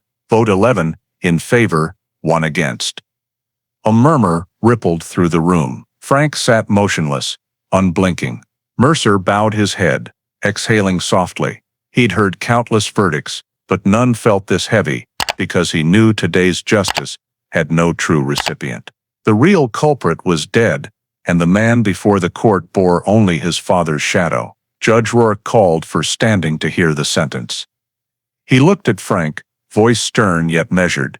"Frank Danner, you concealed the truth, aided a homicide, and left a family without their daughter for 50 years. However, the court acknowledges your cooperation, honest testimony, and role in resolving this case, ending a half-century of silence. Therefore, the court sentences you to 15 years suspended, with 5 years of supervised probation. You will serve at the Bismarck State Correctional Facility, effective today." The gavel's sharp crack echoed. No applause, no words. A deep silence, like falling snow. Then the judge added, voice softer, "Justice delayed is still justice. Truth, though buried in ice, rises when winter ends. That girl was found. Today, we end a lie that lasted half a century." A small sob broke from the back. Miriam Holt bowed her head, tears falling silently. Mercer turned, their eyes meeting, nodding slightly in condolence. He knew this verdict couldn't erase 50 years of pain, but it gave a true name, a true conclusion, replacing the insufficient evidence that haunted the town. As officers escorted Frank out, he paused before Mercer. His voice, raspy and tired. "I kept that secret too long. You did the right thing." Mercer replied, soft as a breath. "No one did right in this, Frank. We just tried late, rather than never." That afternoon, a press conference was held outside the courthouse. Bismarck's sky was heavy, but early fall light pierced the gray, illuminating a sign out front. Cold Case Hash 711204, case solved. Sheriff Whitaker stood beside Mercer, reading the statement. "The court has sentenced Frank Danner. The prosecution confirms Harold Danner, former Mandan sheriff, as the primary person responsible for Clara Whitmore's death. The case is officially closed. File marked, solved. February 2022. A reporter asked, "Mr. Mercer, what do you want to say after pursuing this for over a year?" He paused, then said, "The truth only sleeps, never disappears. It waits for someone patient enough to dig it up. Sometimes, justice doesn't come to punish, but to prove we can take responsibility, even late." His words brought tears to many. The next day's Bismarck Tribune front page read, "Justice delayed is still justice. Mandan cold case closed after 50 years." That night, Mercer drove back to Mandan. Passing the Patterson Bridge, snow fell again. The lake was dark, mirror still. He stopped, stepped out, standing silent in the snowy rain. The wind carried cold water, a faint metallic smell, and something almost peaceful. In his hand was Clara Whitmore's restored photo, a gentle smile, bright eyes, as if looking through half a century to this day. Mercer bowed his head, slipped the photo into an envelope, and placed it on the bridge guardrail, where the red paint streak still faintly showed under rust. "It's done, Clara," he said softly. "No one has to look for you anymore." As he turned away, a gust whipped up, swirling snow over the small photo. In that moment, Mandan seemed peaceful, as if no case ever existed. But now, in Morton County's archives, the file labeled Cold Case Hash 711204, solved sat in the first drawer, not to be forgotten, but to be remembered, that some truths, though buried for half a century, find their way back. And somewhere, under the melted ice, Lake Patterson reflected a clearer sky, as if it too was freed with the truth finally named. The story of Clara Whitmore, and the case buried for 50 years in Mandan, is not just a personal tragedy, it reflects a reality still present in American society today: power, silence, and the need for transparency and justice. In that case, a sheriff could close a file with a few words: "Car rolled, ice covered, case closed," and an entire community accepted it. The truth was buried not for lack of evidence, but because no one dared look back. Only when Evan Mercer, a later generation investigator, chose to reopen the metal cabinet did everything change. In America today, as people still fight for transparency in the justice system, for the right to know and trust, this story is a stark reminder that justice doesn't exist on its own. It needs guardians who dare to ask why. The greatest lesson from Clara Whitmore's case is this: files don't die, and truth doesn't vanish. It waits for someone to reopen it. At every level, in police stations, courts, or community life, responsibility and integrity remain the only foundation of trust. When people like Mercer, Keene, or Jerry Folds chose to speak, they didn't just revive a case, but restored faith in justice. In today's America, where information spreads fast and misdeeds can be hidden by power, this story urges every citizen, journalist, and official to dare to check, to question, to refuse the answer. Case closed. Because sometimes, one small act of conscience can crack the final ice, letting true light return. If you believe the truth never disappears, only needing someone brave enough to find it, subscribe to our channel to join us in uncovering other sleeping files. Thank you for following Clara Whitmore's story. See you in the next video, where justice will once again be named.